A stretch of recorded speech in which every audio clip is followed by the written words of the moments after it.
শিশুদের আঁকা ছবিতে যেন এক অদ্ভুত সত্য লুকিয়ে থাকে। যেমন আমরা বড় হয়েও বুঝি, শিশুরা কখনো কখনো এমন কিছু দেখে, এমন কারোর সাথে কথা বলে, এমন কাউকে আঁকে যাকে আমরা চোখে দেখতে পাই না।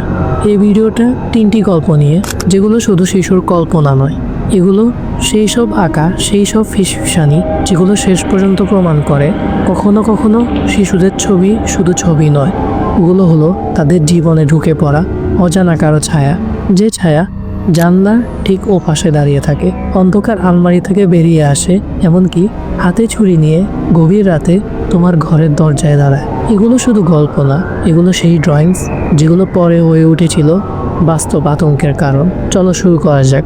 আর আলোটা বন্ধ করো না, কারণ এই ভিডিও শেষ হওয়ার আগেই তোমার পিছনে কেউ দাঁড়িয়ে থাকতে পারে। ভিডিওটি শুরু করার আগে চ্যানেলটি সাবস্ক্রাইব করে দেন। প্রথম ঘটনাটি ঘটে 2012 সালে। 6 বছরের এক ছেলের রুম থেকে তার বড় বোন ট্রেসি একটি ছবি খুঁজে পায়।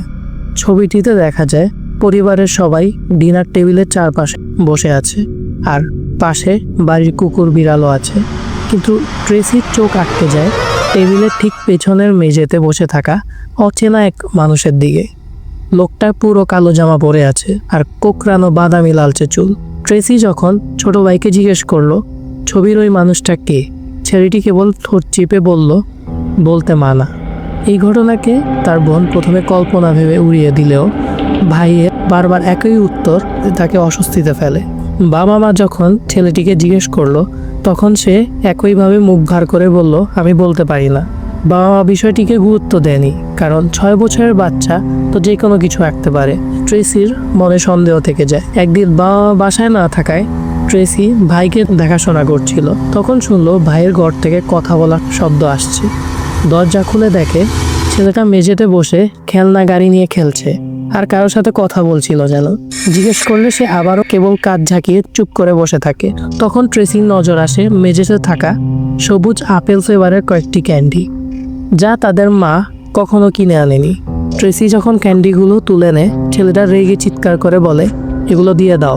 বাবা মা ঘরে ফেরার পর যখন জিজ্ঞেস করা হয় ক্যান্ডিগুলো কোথা থেকে এসেছে, তখন সে একইভাবে মুখ ভার করে থাকে। এত চাপের পরেও কোনো উত্তর না দেওয়ায় বাবা মা তাকে শাস্তি দিয়ে ঘরে আটকে রাখে।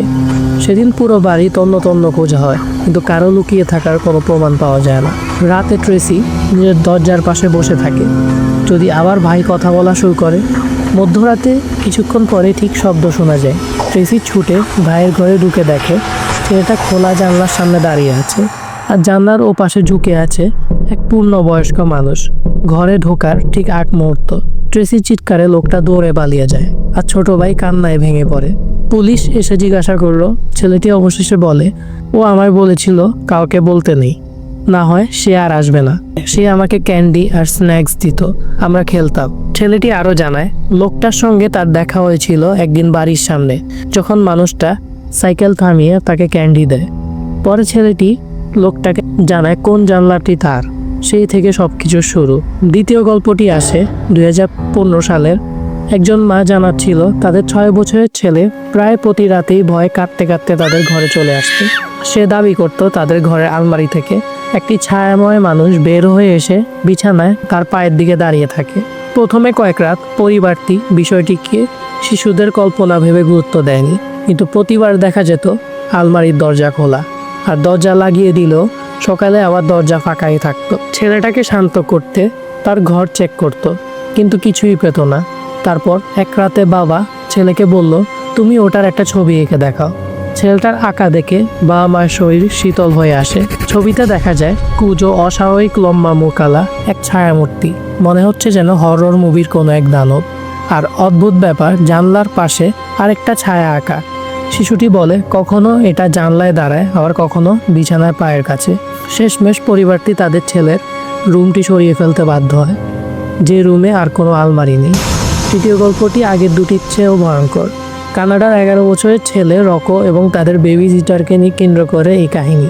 রকো খুব চুপচাপ, প্রায় কারোর সাথে কথা বলে না, নিজের ঘরে বা বেসমেন্টে ভিডিও গেম খেলে তার সময় কাটে। আলিসা প্রথম দিন বন্ধুত্ব করার চেষ্টা করলেও ছেলেটি তাকে এড়িয়ে যায়। সে শুধু লক্ষ্য করে রোকোর ঘর জুড়ে নানা ধরনের খেলনা, বন্দুক ছড়িয়ে আছে। এক রাতে আলিসা ঘুমাতে গেলে হঠাৎ অনুভব করে দরজার পাশে কেউ দাঁড়িয়ে আছে। চোখ খুলে দেখে রোকো চুপ করে তাকিয়ে দেখছে। জিজ্ঞাসা করলে ছেলেটা কোনো কথা বলে না, দরজা বন্ধ করে দৌড়ে নিজের ঘরে ফিরে যায়। পরদিন আলিসা প্রথমবার রোকোর রুমে ঢুকে। রুমে রোকো নেই, মানে সে বেসমেন্টে আছে। মেঝেতে ছড়ানো কাগজের মধ্যে যা দেখে বোঝা যায় রোকো বন্দুক অনেক পছন্দ করে। কাগজগুলো ঘাঁটতে গিয়ে অ্যালিসা 4টি পাতা একসাথে স্টাপল করা একটি ছোট বুলেট পায়। নামে লেখা দ্য বেবি সিটার। সে বুঝতে পারে এটি তাকে নিয়ে লেখা। সে ছবিটা তুলে বাইরে এসে পড়তে থাকে। বুলেটের প্রথম পাতায় লেখা, আজ বাড়িতে নতুন বেবি সিটার এসেছে। তাকে আমি একদম পছন্দ করি না, দেখতে বিরক্তিকর। আমি তাকে এখানে চাই না, মনে হচ্ছে আমাকে কিছু একটা করতে হবে। পরের পাতায় দেখা যায় রোকো রান্নাঘর থেকে ছুরি তুলছে আর অ্যালিসা ফ্রিজে কিছু খুঁজছে। সেখানে লেখা 3য় দিন চলছে, এখনো আছে সে। ও আমাদের সব খাবার খায়, আমি ওকে সহ্য করতে পারছি না, আজই কিছু একটা করব। শেষ পাতাটি সবচেয়ে ভয়ঙ্কর। সেখানে আঁকা অ্যালিসা ঘুমিয়ে আছে আর রোকো তার মাথার কাছে দাঁড়িয়ে, হাতে ছুরি।